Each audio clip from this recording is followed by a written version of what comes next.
The sky burned red as the massive ship fell from the clouds. It screamed through the air, trailing smoke and fire behind it like a dying comet. The metal hull groaned and twisted as gravity pulled it down toward the rocky ground below. Inside the ship, alarms blared and lights flashed in warning, but there was no one left to hear them except for one passenger. General gripped the arms of his command chair with his four powerful hands. Purple blood ran down his silver-scaled face from a deep wound across his forehead. His breathing came in short, painful gasps. 3 of his 6 eyes had gone dark from the blast that had destroyed his bridge crew. He had survived 200 battles across 50 star systems.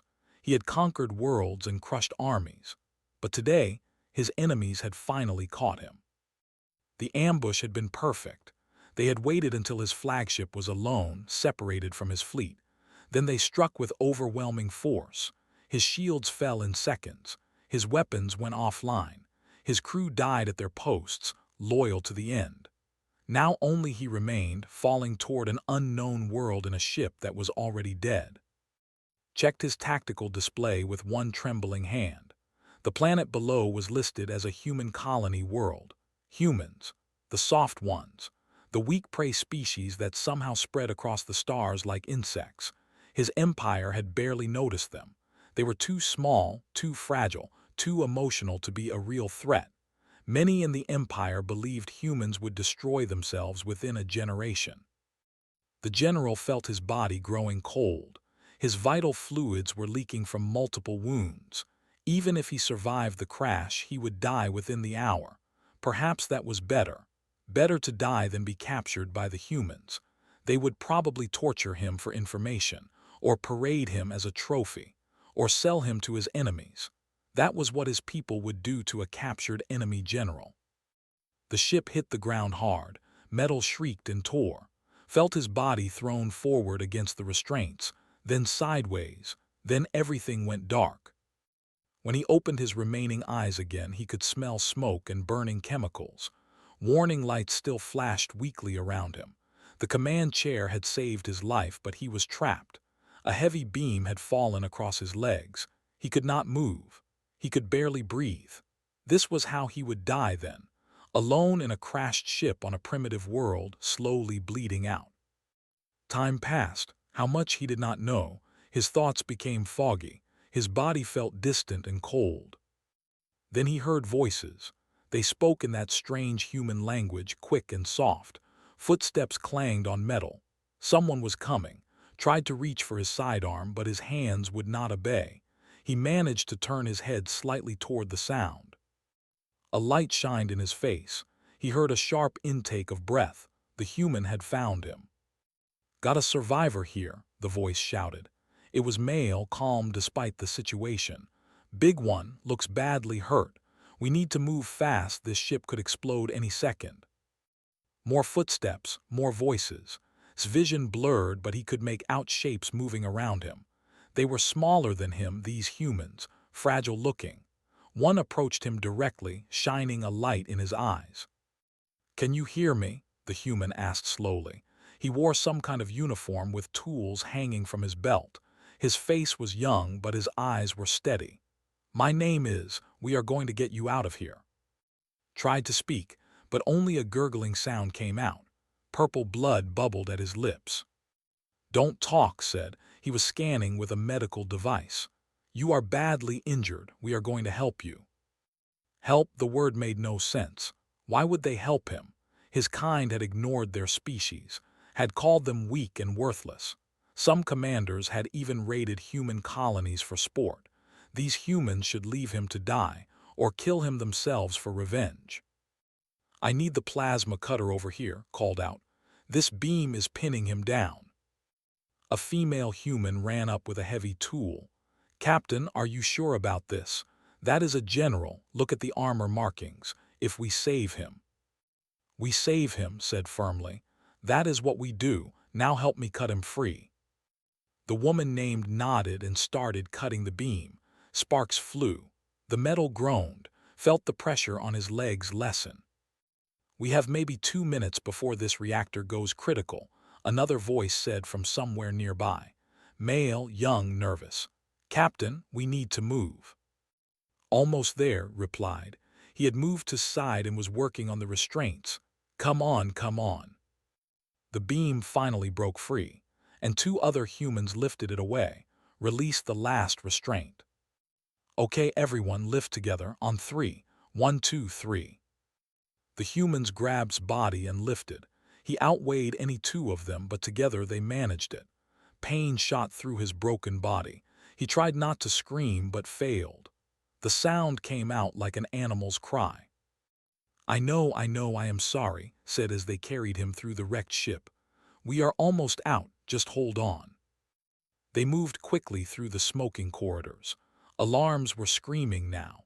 The hull groaned like a living thing dying. They reached an opening torn in the side of the ship and jumped out onto rocky ground. The humans carried away from the wreck as fast as they could run. They were 50 meters away when the ship exploded. The blast wave knocked them all down.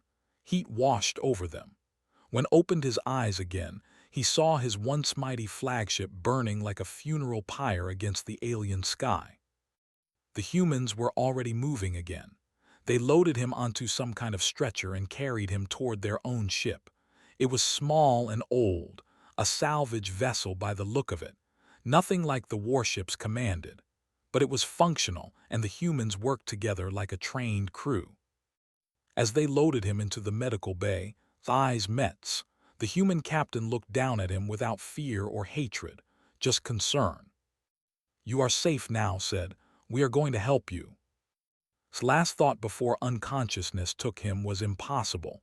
These were supposed to be the weak ones, the soft prey, but they had run into a burning, exploding ship to save their enemy. They had risked their lives for someone who was not even their own species.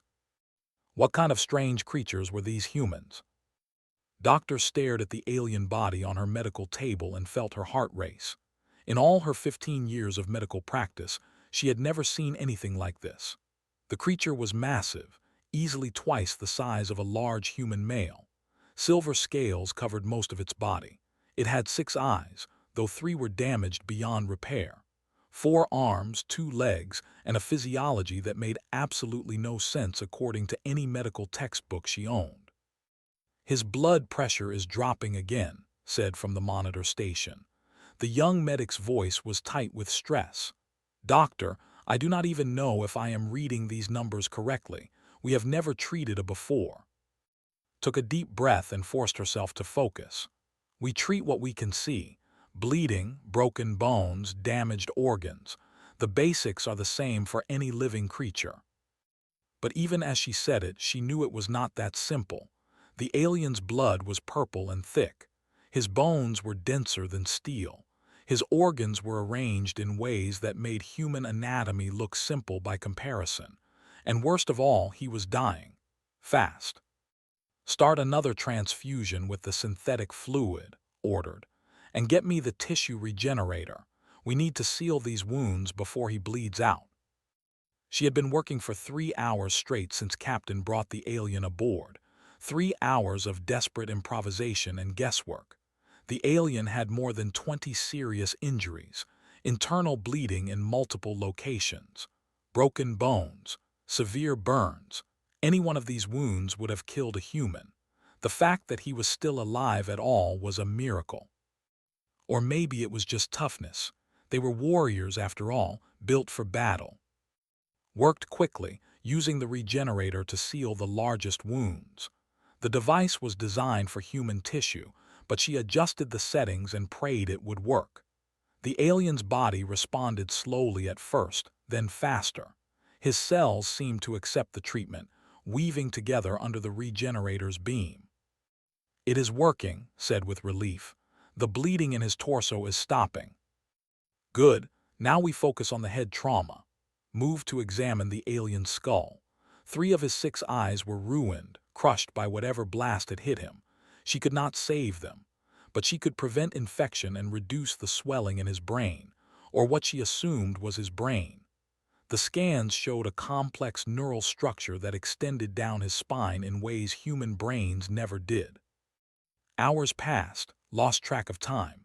There was only the patient, the monitors, and the steady rhythm of emergency medicine.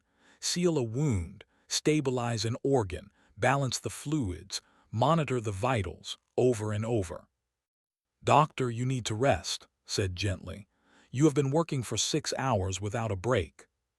"He will die if I stop." "He might die anyway. You said yourself we do not understand his physiology." Looked at the young medic and saw the concern in his eyes, but she shook her head. "My oath says I do not give up on a patient, any patient, even one from a species that considers us insects." Was quiet for a moment, then he nodded. "What do you need me to do?" They worked together through the night, created new treatments on the fly, adapting human medicine to alien biology. Some things worked, some did not. But slowly, bit by bit, the alien's condition stabilized. His vital signs grew stronger. His body temperature regulated. The internal bleeding stopped. As dawn light began filtering through the ship's windows, finally allowed herself to feel a small spark of hope. "I think he is going to make it," she said quietly. Checked the monitors and smiled. "His readings are actually improving. How did you do it, doctor?" "Stubbornness," replied with a tired laugh, "and maybe a little luck." She was cleaning her instruments when she heard a sound from the table, a low groan. She turned quickly. The alien's 3 remaining eyes were opening. "Get Captain," said. "Our patient is waking up." She approached the table carefully. The alien's eyes focused on her, tracking her movement. She could see intelligence there, and confusion, and something that might have been fear. "Easy," she said softly, the way she would speak to any frightened patient. "You are safe. You are on a human medical ship. I am doctor. I have been treating your injuries." The alien tried to speak. His mouth opened, showing rows of sharp teeth. But only a weak clicking sound came out. His universal translator must have been damaged in the crash. Reached for a portable translator from the wall cabinet. She activated it and held it where he could see. "This will help us communicate. Can you understand me now?" The alien's eyes fixed on the device. Then slowly he nodded. One of his 4 hands moved slightly, as if testing his restraints. Had strapped him down for safety during treatment, but she could see the gesture made him uncomfortable. "I am going to release some of your restraints," she said. "But you must promise not to hurt my assistant or me. You are still badly injured. If you move too much, you could tear your sutures." The alien studied her for a long moment. Then his hand relaxed, another small nod. Carefully released the upper restraints, leaving only the ones on his legs in place. The alien slowly moved his hands, examining them. Then he touched his face, feeling the bandages where his eyes had been. "I am sorry," said quietly. "I could not save those eyes. The damage was too severe." The alien's remaining eyes turned to her. Through the translator, a deep voice spoke. "Why? Why could I not save them? The tissue was—" "No, why save me at all?" The alien's voice was rough with pain and confusion. "I am your enemy." Felt her chest tighten. It was the same question had asked on the rescue mission. The same question she had asked herself in the dark hours of treatment when she was not sure if her patient would survive. "You are not my enemy," she said simply. "You are my patient, and every life has value." The alien made a sound that might have been a laugh or a cough. "Your species believes this, even for those who would kill you." "Yes, we believe this." "Impossible. No species survives with such weakness." Felt a flash of anger, but she pushed it down. This creature was from a warrior culture. He had probably never known mercy from an enemy. It is not weakness to value life. It is strength, real strength. The alien fell silent. His eyes studied her face as if trying to understand a complex puzzle. Finally, he spoke again. "My medical officers would have declared me unsalvable. They would have given me an honor death and moved on." "Well, I am not your medical officer," said. "I am a human doctor, and I do not give up on my patients, ever." Before the alien could respond, the door opened. Captain entered with close behind. The captain looked tired but relieved when he saw their patient awake. "Welcome back to the living," said with a slight smile. "I am Captain Park. You are aboard my salvage ship, the Dawn Runner. We pulled you from your crash site yesterday." The alien's eyes moved between the three humans. "You risked your lives. For me, an alien general who belongs to an empire that ignores your kind." "We risk our lives all the time," replied with a shrug. "Salvage work is dangerous, but we do not leave people to die, not if we can help it." "Even your enemies." "Especially our enemies," added. "Anyone can help a friend. It takes real courage to help someone who might hate you." The alien was quiet for a long time, watched various emotions cross his face: confusion, disbelief, and something else she could not quite name. Finally, the alien spoke. "I am General of the Empire, Commander of the 7th Fleet, and I do not understand your species at all." Smiled despite her exhaustion. "You are not the first person to say that. Now you need to rest. Your body has been through severe trauma. It will take time to heal." "How much time?" "For full recovery, weeks, maybe months, but you are stable now. You are going to survive." Looked at her with his 3 remaining eyes. "You saved my life, all of you, when my own kind would have let me die with honor." "We gave you something better than an honor death," said. "We gave you a chance to keep living. What you do with that chance is up to you." As she left the medical bay to finally get some rest, heard the alien general whisper something in his own language. The translator did not catch it, but somehow she knew it was important. The impossible had happened. They had saved and in doing so, they had confused one of the galaxy's most feared warriors. Just hoped that confusion would grow into understanding. The alarm woke everyone on the Dawn Runner at once. Opened his 3 remaining eyes and heard the sharp blaring sound. He had been aboard the human ship for 5 days now. 5 days of slowly healing. 5 days of watching these strange, soft creatures work and talk and live in ways that made no sense to his warrior mind. Captain ran into the medical bay, his face serious. "We have a problem, a big one." "What kind of problem?" Doctor asked, checking his monitors. "The kind with big guns and bad attitudes. A warship just entered orbit. They are demanding we hand over the general." Felt his blood run cold. So his people had found him. He should have expected this. The Empire did not leave generals behind, even supposedly dead ones. They would want him back, for debriefing, for questioning, for punishment if they thought he had failed. "You should give me to them," said quietly. "They will destroy your ship if you refuse." Looked at him with those strange human eyes, soft but somehow not weak. "Is that what you want?" The question caught off guard. What did his wants matter? He was a soldier, a tool of the Empire. "What I want is not important. They have every right to claim me." "That is not an answer to my question." Before could respond, his voice came over the ship's communication system. "Captain, they are hailing us. Commander from the Colony Defense Force is also on the line. He wants to know what is happening." "Tell them both I will be on the bridge in 1 minute." Turned back to, "Stay here, let us handle this." The captain left quickly, stayed behind adjusting some of his bandages. "Try not to worry," she said. "Is good at talking his way out of problems." "Your captain cannot talk his way out of this. Do not negotiate with lesser species." His hands paused in their work. "Lesser species, is that what you think we are?" Felt a strange discomfort at her tone.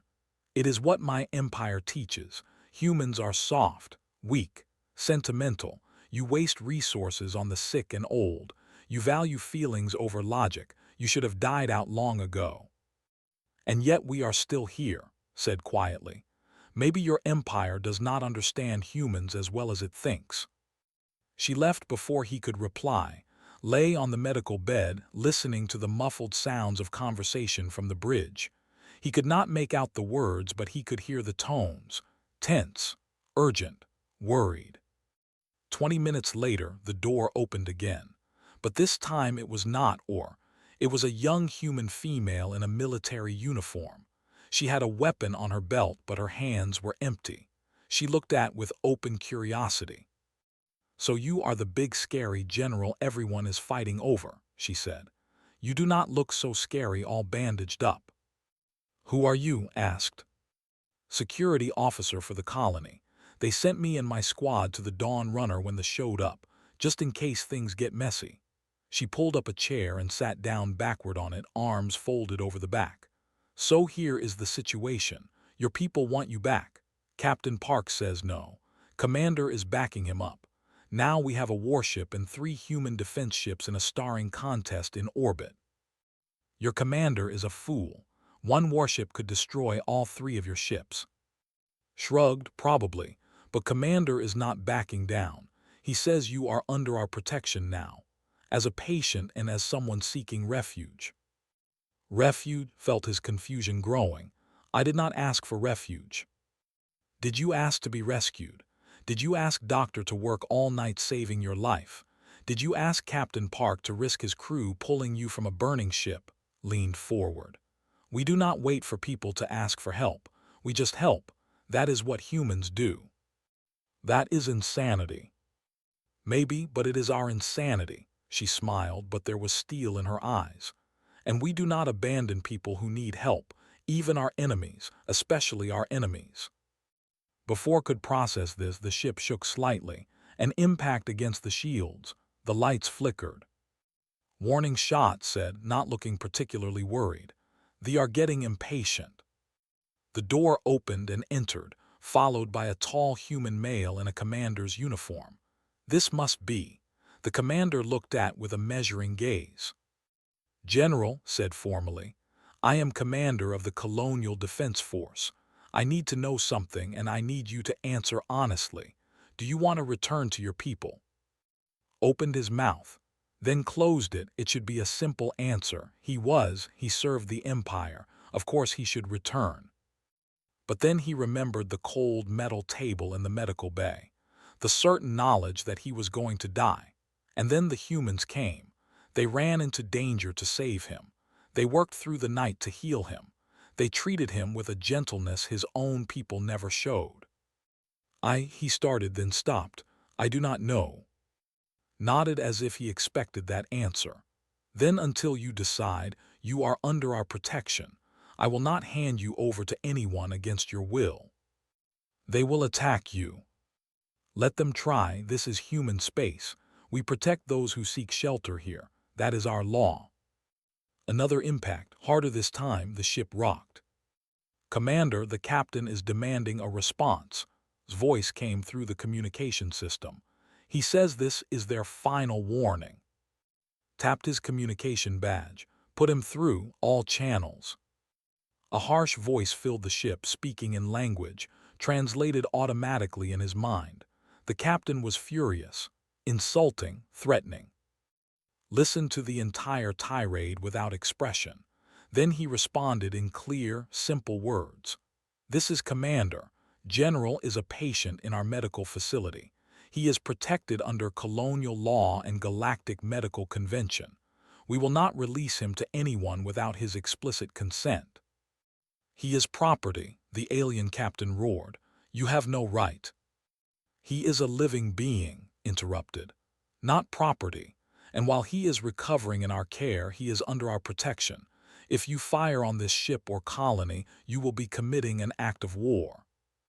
War against the Empire. You are 3 small ships in a mining colony. We would crush you in minutes. Maybe, but you would still be the ones who started it, and other humans would come. Hundreds of ships, thousands.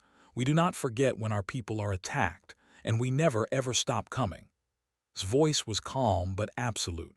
"So ask yourself, Captain, is one general worth starting a war with a species that never gives up?" Silence filled the communication channel, stared at the human commander in disbelief. He was threatening a warship with 3 tiny defense vessels. It was suicide. It was madness. It was the bravest thing had ever seen. Finally, the captain spoke again. His voice was different now, uncertain. "This is not over, human. The Empire will learn of your defiance." "Good," replied. "Make sure you tell them we protect our guests, even the ones who used to be our enemies." The communication cut off. For a moment, no one spoke. Then let out a breath.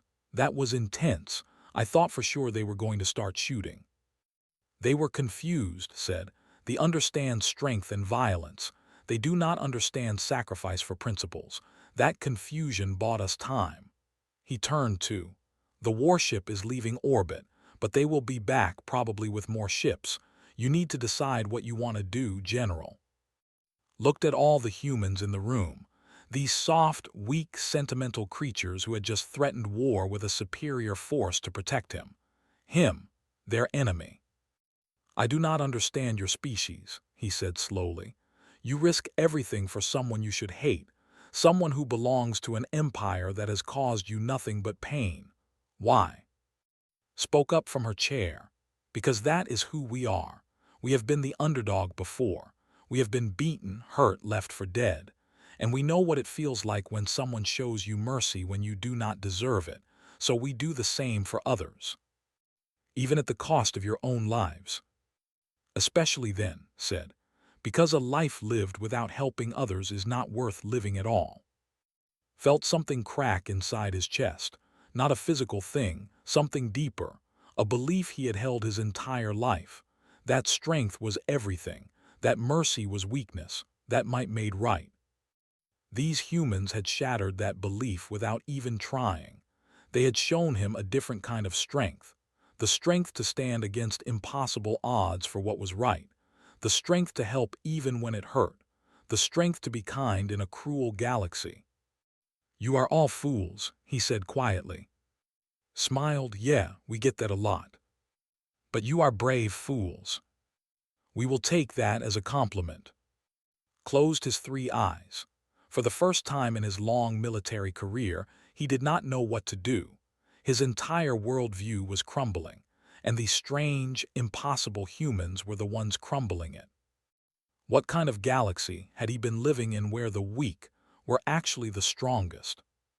2 weeks passed since the warship left. Spent most of that time in the medical bay, healing and thinking.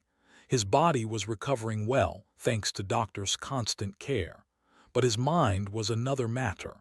Everything he thought he knew about the galaxy was being challenged by these humans.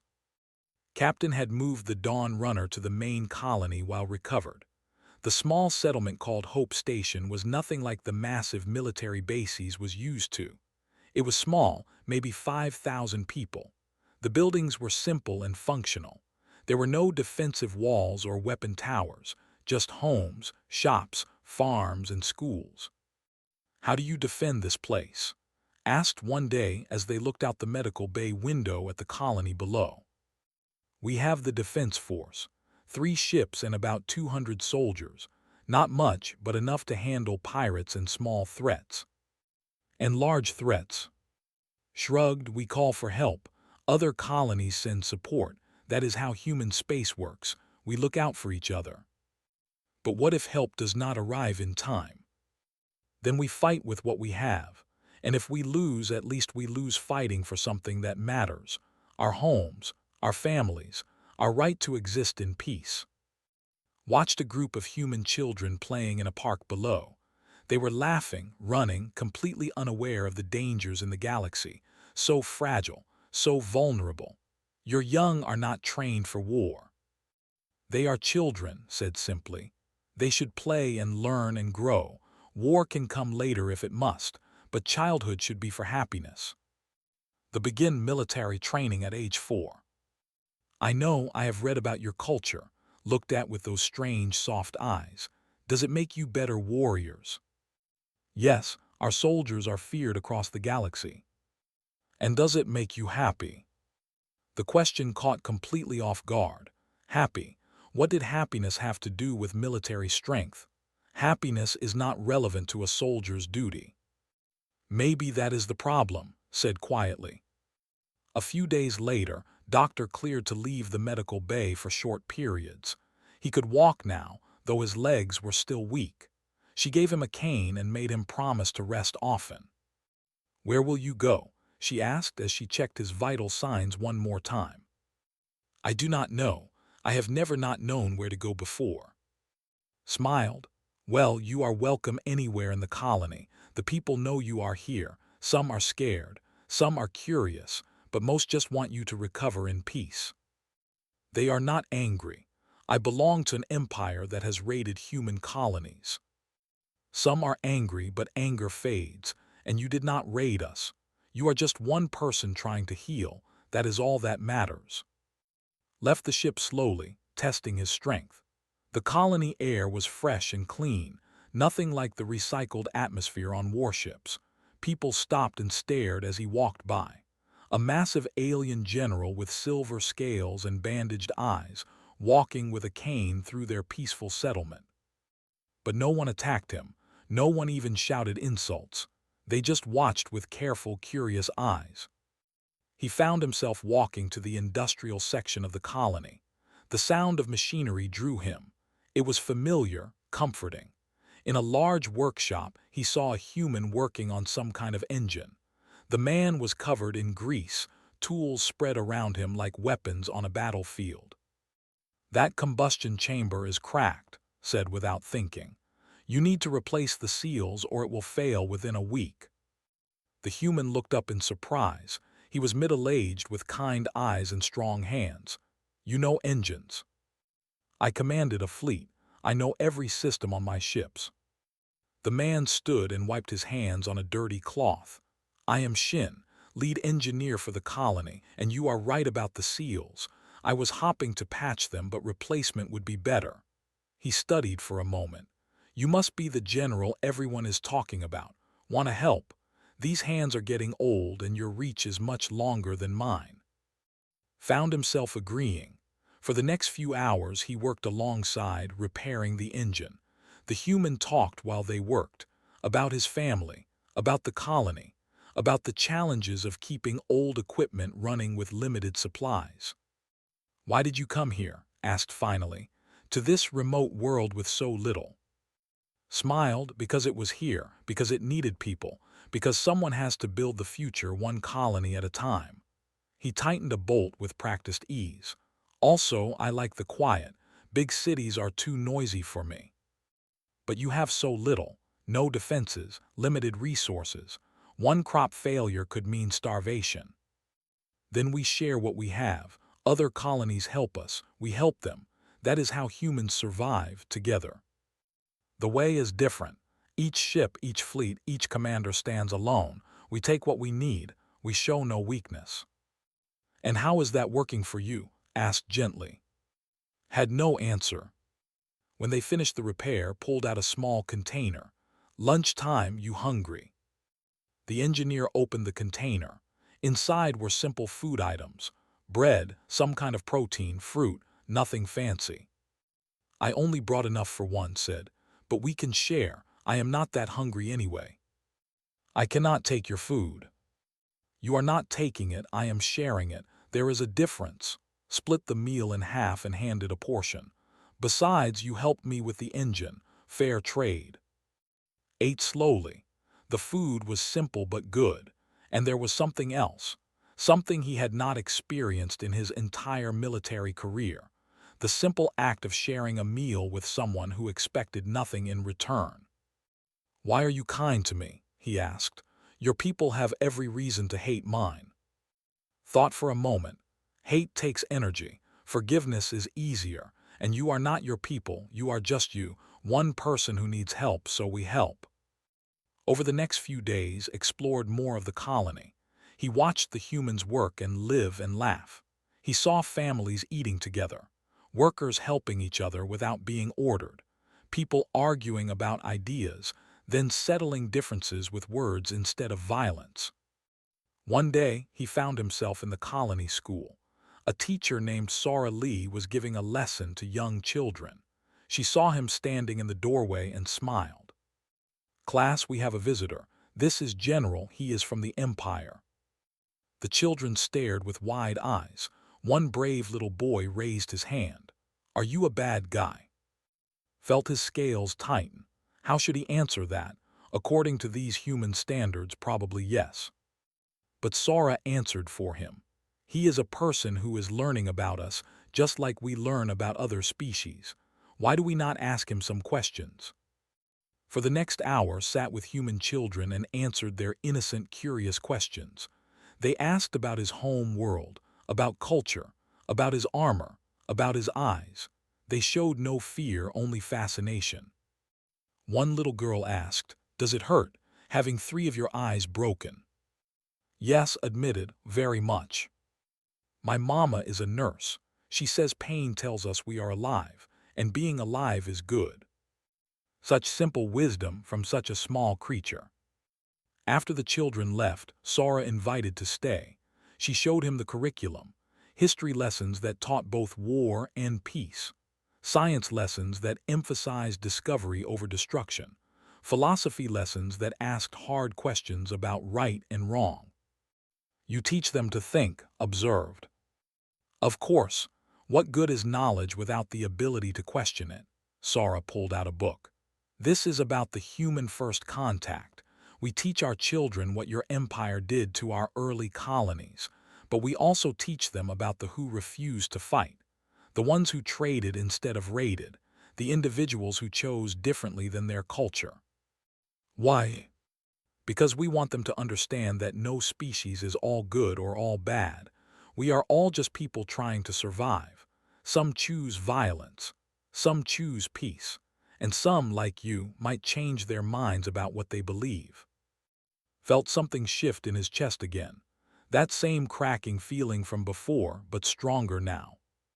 That evening he stood on a hill overlooking the colony. The sun was setting, painting the sky in colors that did not exist in the cold void of space. Below him, lights were coming on in homes, families gathering for evening meals, children being tucked into beds. Simple, peaceful life. He thought about his own life. 200 battles, 200 victories, thousands of dead enemies, planets conquered, populations enslaved, all in the name of strength and honor. But standing here, watching these weak humans live their simple lives, realized something terrible. He had been wrong about everything. Strength was not just military might. Honor was not just dying well in battle. Victory was not just crushing your enemies. Real strength was standing up for what was right even when it was hard. Real honor was showing mercy when you did not have to. Real victory was building something better than what came before. The humans had shown him all of this without even trying.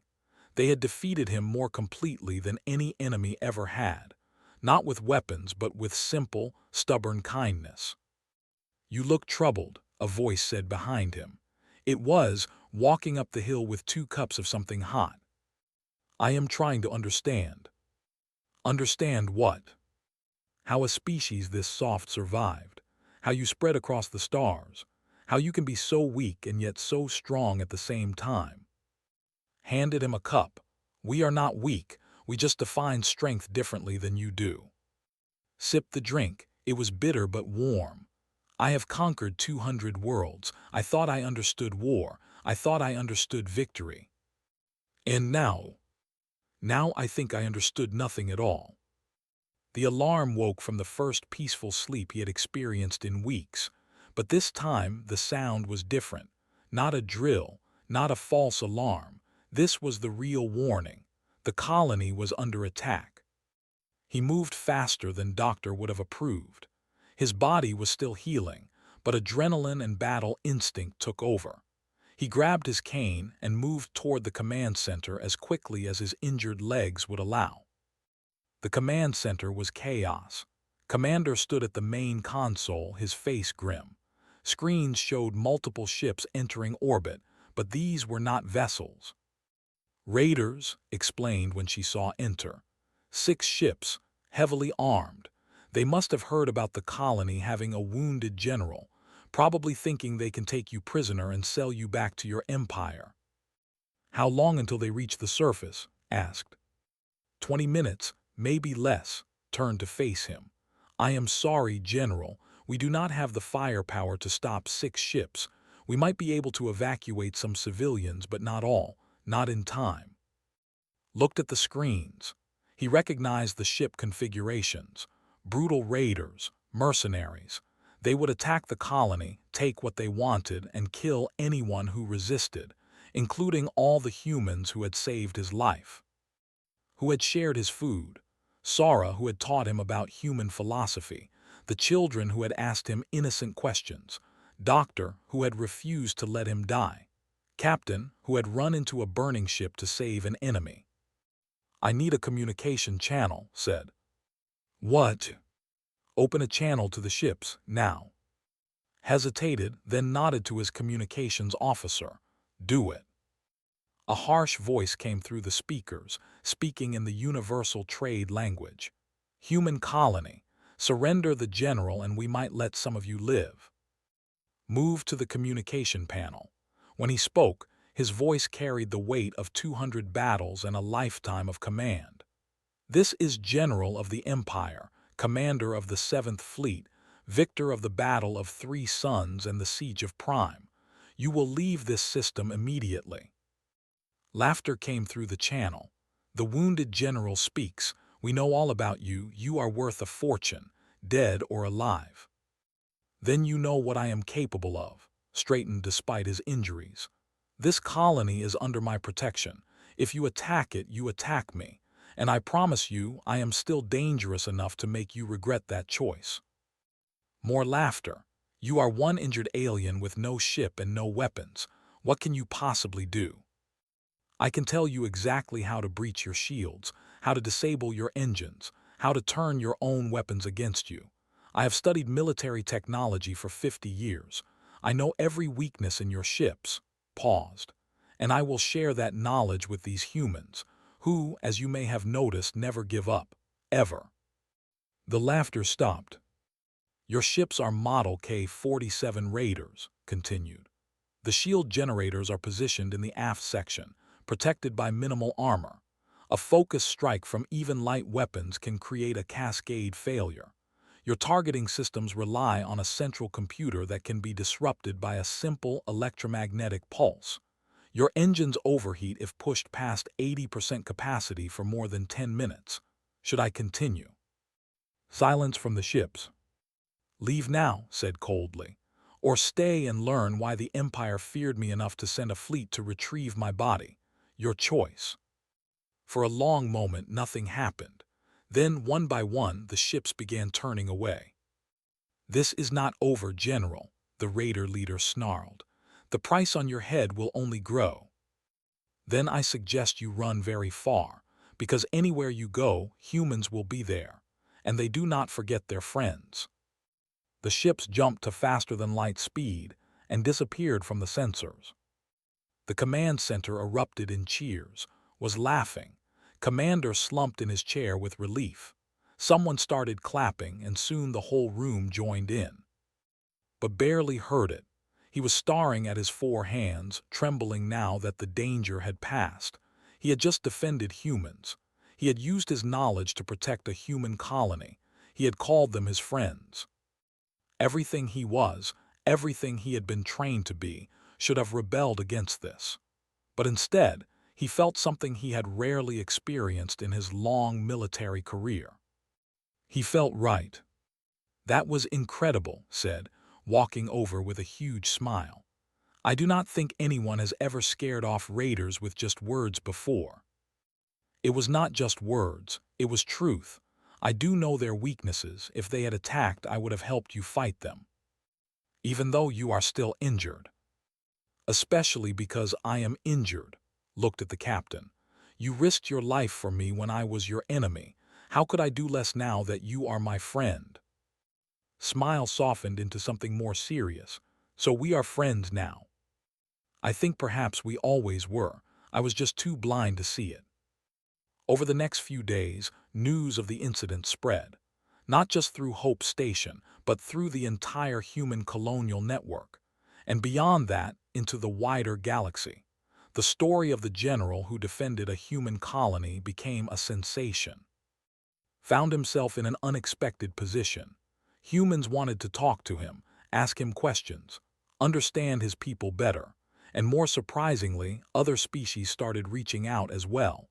Species that had suffered under aggression. Species that wanted to know if change was possible.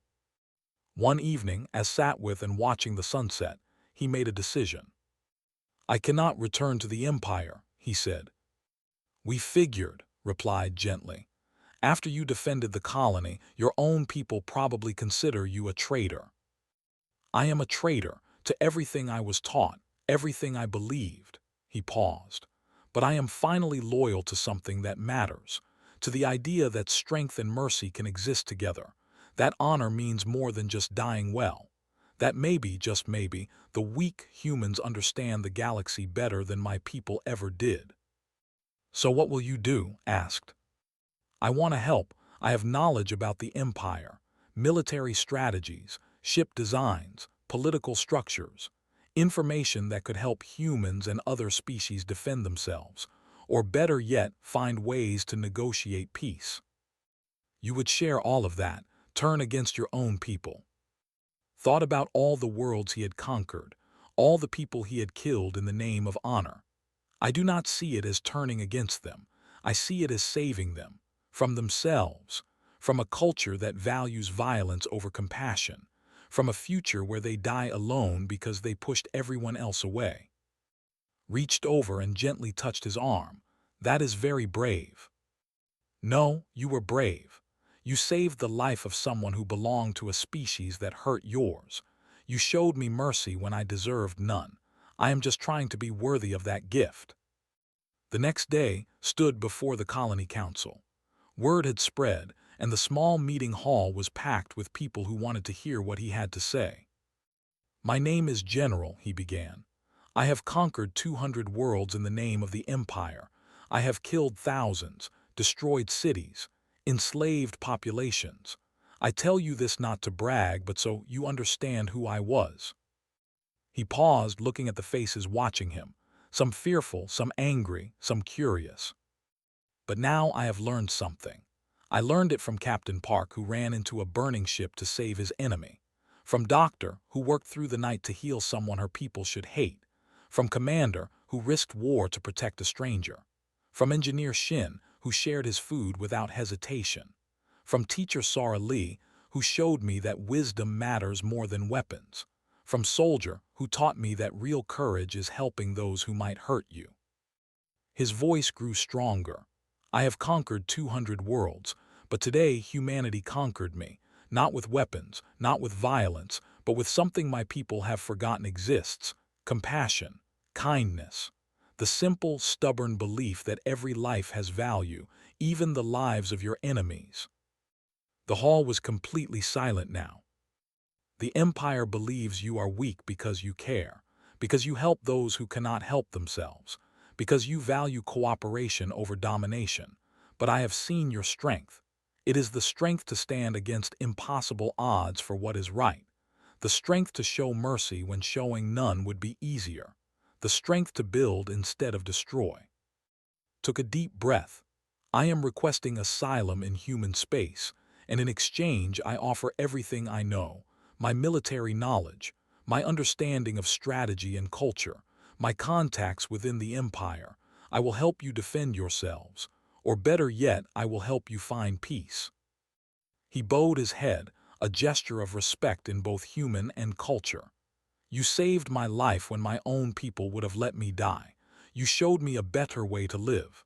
Please, let me spend the rest of my life repaying that debt." For a moment no one moved. Then someone in the back started clapping, then another, then more. Soon the entire hall was applauding. Commander stood. "The council will vote, but I think I can speak for most of us when I say, welcome to Hope Station, General, not as an enemy, not as a prisoner, but as one of us." Weeks later, stood on the same hill where he had watched the sunset with. But now he held a communication device. He was broadcasting across multiple channels, sending a message to every corner of the galaxy. "This is General of the Empire, or rather, former General. I am speaking to you from a human colony called Hope Station, a place that lives up to its name." He looked down at the colony below. Lights were coming on as evening fell. Children were playing. Families were gathering. Life was continuing in its simple, beautiful way.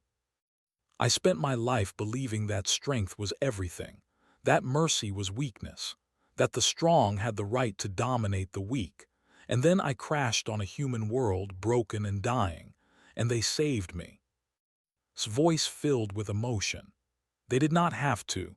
They had every reason to let me die or worse, but they chose compassion over revenge.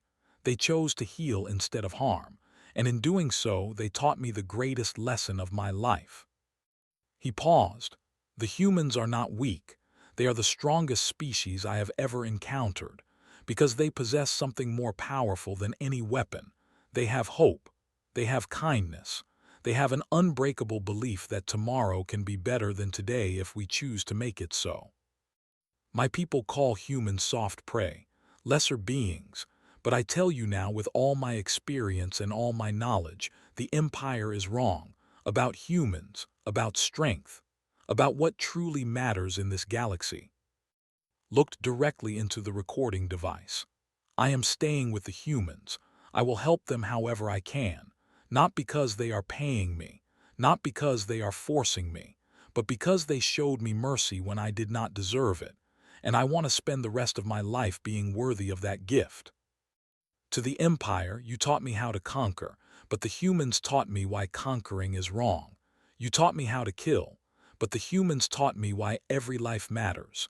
You gave me armor and weapons, but the humans gave me something far more valuable. They gave me hope. He ended the transmission and stood quietly on the hill. Behind him, footsteps approached, and Sora, his friends, his family now. That was quite a speech, said with a smile. Did I say too much?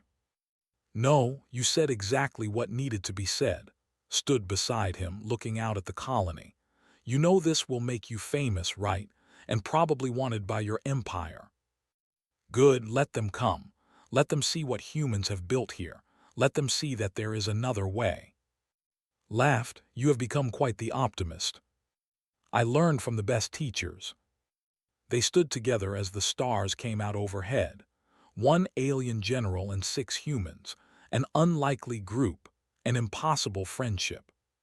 But then again, humans specialized in the impossible, and was learning, slowly but surely, to do the same.